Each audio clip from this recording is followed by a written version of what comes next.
Hello, hello. We are on to our third project, and that is the students are going to be acting like realtors and they're going to be finding properties for their client. This is a really fun one. In the scheme of things, we are right here. We're on our third project, Find Properties for My Client. This one's a little bit different. This one, they're going to do some work up front. But then they're going to continue to do work over the next 5 or 6 weeks by finding a property once a week for their client and sending it to them. And you'll see what I mean as we're working. This one is worth 20 points. And as you can see, we're working in our student-facing guiding document here. Oh, let's go check this one out. So we're going to come out to the website.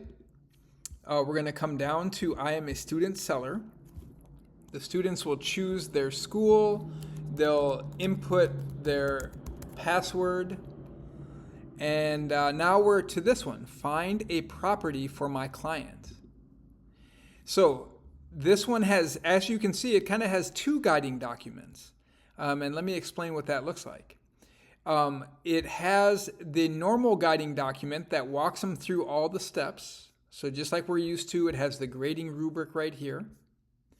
But it also has an interview script. And I printed these separate so that students could, or I have these separate so that students can take this with them.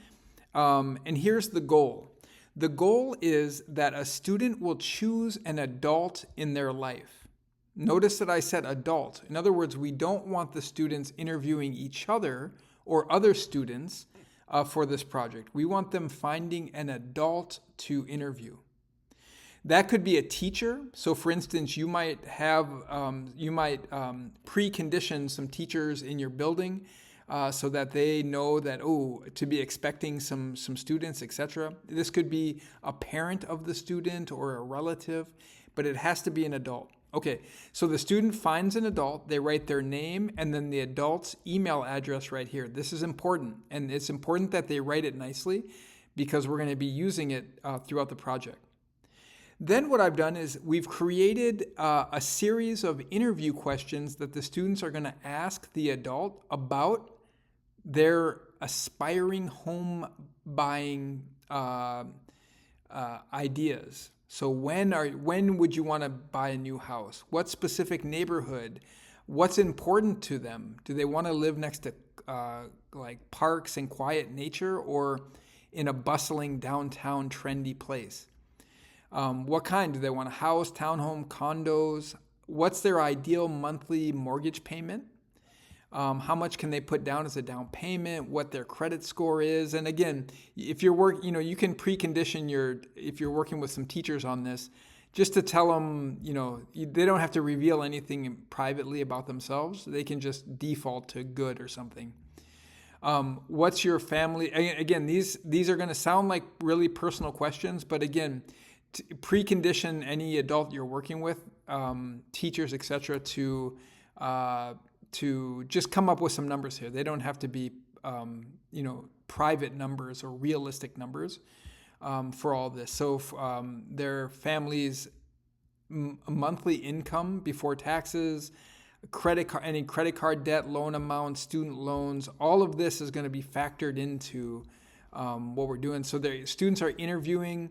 Okay, now we're down to, what kind of house do you want? How many bedrooms, how many baths, etc. So just a bunch of questions that the students are going to ask. Then the interview ends. Then the students are going to come down here and reflect a little bit. So they're going to write in here their reflection. Okay, once they've interviewed their client, they have this information. Now they're going to reflect on that here. So what city do their client want to live in? How many bedrooms? How many baths? So this is just, a way for them to kind of go over all those questions and get all the important information into one place. As you can see, that's all done here. From there, what they're going to do is they're going to go out to Zillow. They're going to follow these steps here to kind of get to, a search. They're going to get to like a saved search.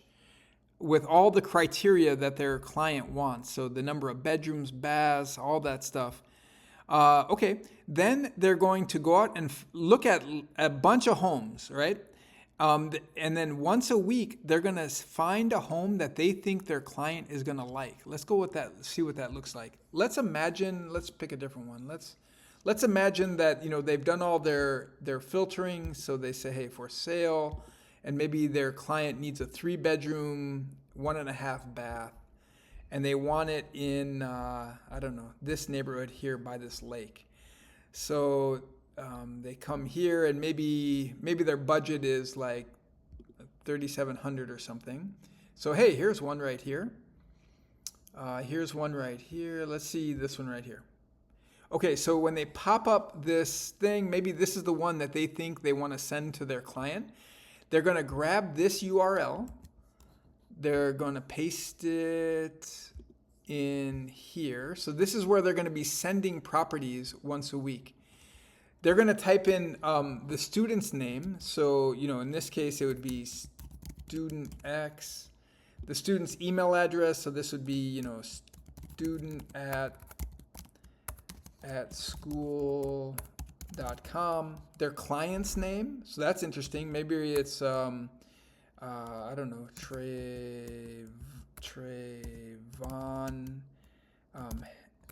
Hendricks. I just made that name up, but you get the idea. And then importantly, this is where the client's email is going to go in. And we need to make this accurate, because what happens is when the student fills out this information and clicks submit, it's going to package this all up and send it to the client's email in a really nice way. Wait till you see it. It's really brilliant. So every week, the adult is going to get a new email of a new property.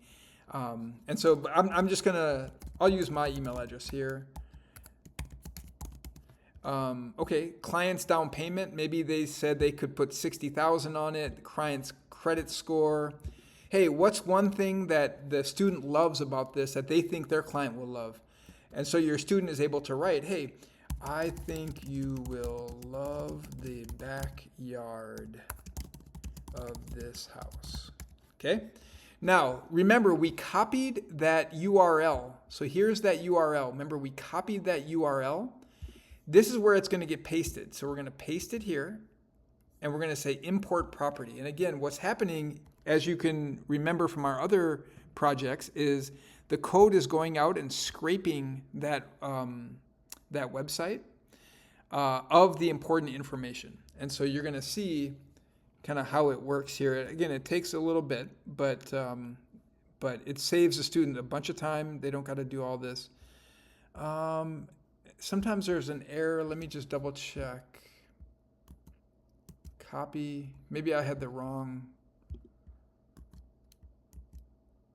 And I will say import. So again, what we're doing is we're importing that property into here.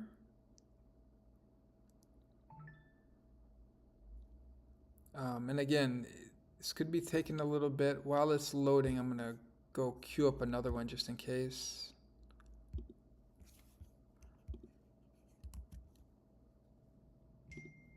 Yeah, I'm not sure why it didn't find that one. What I think the student could do here is they could manually enter it.